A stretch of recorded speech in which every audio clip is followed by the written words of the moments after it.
Hi, my name's Matt. I'm a university professor and creator of Heureka Labs, a community where we extract insights from data in order to craft more meaningful discovery. This is another video in our data science series.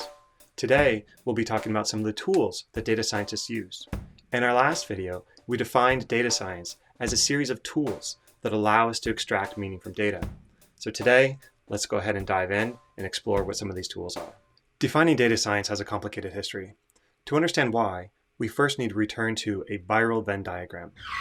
Yes, you heard that correctly, a viral Venn diagram. In 2013, a data scientist named Drew Conway was trying to define data science. A little less than 10 years ago, when I first arrived in New York, I kind of inserted myself into what was then this, again, kind of nascent community of folks in academia and industry and startups who were doing this work.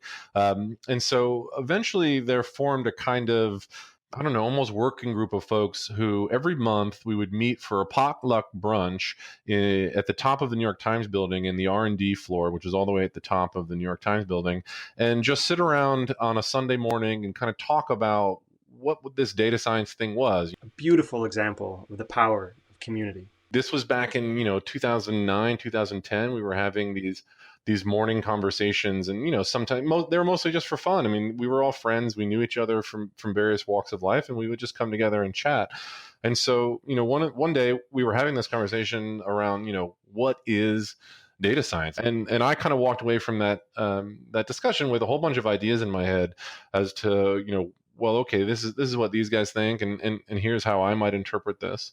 And so the following week, this is when I was still in graduate school. So on one particular class, I sat all the way in the back of the lecture hall and just opened up my laptop and started kind of thinking about how I would define data science based on the ideas that had been discussed at this potluck breakfast, which ultimately led me to firing up my open source GIMP Illustrator and creating what is now the data science Venn diagram. And I went and then ultimately wrote a blog post about it that went as viral as a data science post could go viral in circa 2010.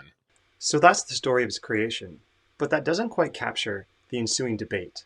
Again, in Drew's own words. The central part of the debate, I think that we were having back in 2010, and honestly, it seems like many folks are still having, although it's shattered into many more dimensions now, is what are the constituent pieces that some person should have if they want to actually be a data scientist. And so I broke this into three big groups. One is you have to be competent in using and developing software, what I referred to as hacking skills. And what I really meant by that is, this is not someone who's a professional software engineer.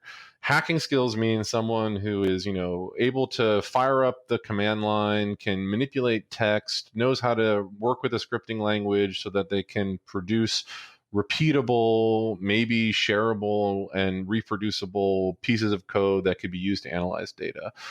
Again, there wasn't a sense of professional application. It was just, do you know some stuff? Can you actually code enough to be able to build kind of an MVP of something?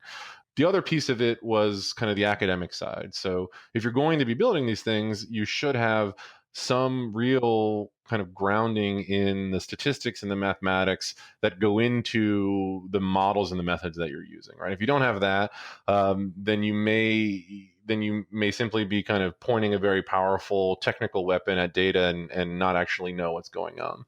And then the third piece, which I think ultimately becomes kind of the glue that brings it all together, is what I call substantive expertise, or really kind of subject matter expertise.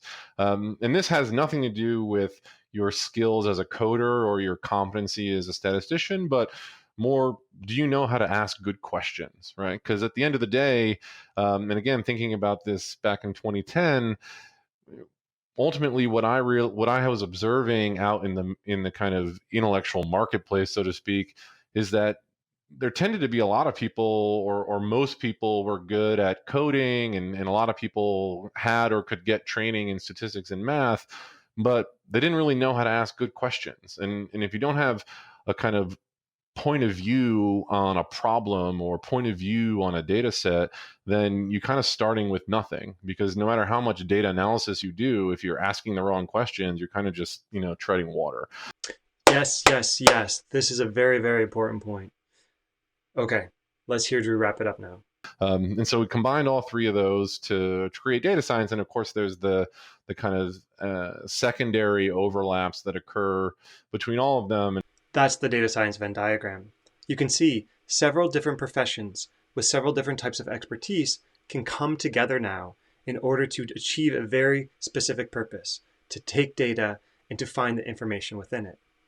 Now, the data science Venn diagram has often been imitated, but never replicated. The eclectic and overlapping expertise of data scientists has often meant an eclectic and overlapping set of tools have been used. In order to look at the tools that have been used, let's first look at changes in popularity of programming languages over time. And here, we have ourselves a horse race. And C# is way out in front. We've got Java in second. C# is running away with this race, though. We have PHP and Java going after first, second and third, and JavaScript is trying to make a push here. We are looking now at Java and PHP. Oh, Java overtakes C#. Oh, C#'s not giving up yet. Oh, JavaScript's coming. JavaScript and Java now battling for 1-2. JavaScript and Java battling. We've got C# fading to fourth. We got Python in fifth now. Python is coming up a little bit strong later in the race, where we're halfway through the race now, folks. We got Java and JavaScript battling back and forth. Java and JavaScript light and fast. JavaScript is pushing hard. Python overtakes PHP and Python overtakes Java. Now Python is coming late in the race, folks. This is exciting. Python and JavaScript 1-2. And Python is our winner. But there was one entry late into the race, folks, that we did not even see coming. Who was it? Who was our ghost entry? Never bet against Excel.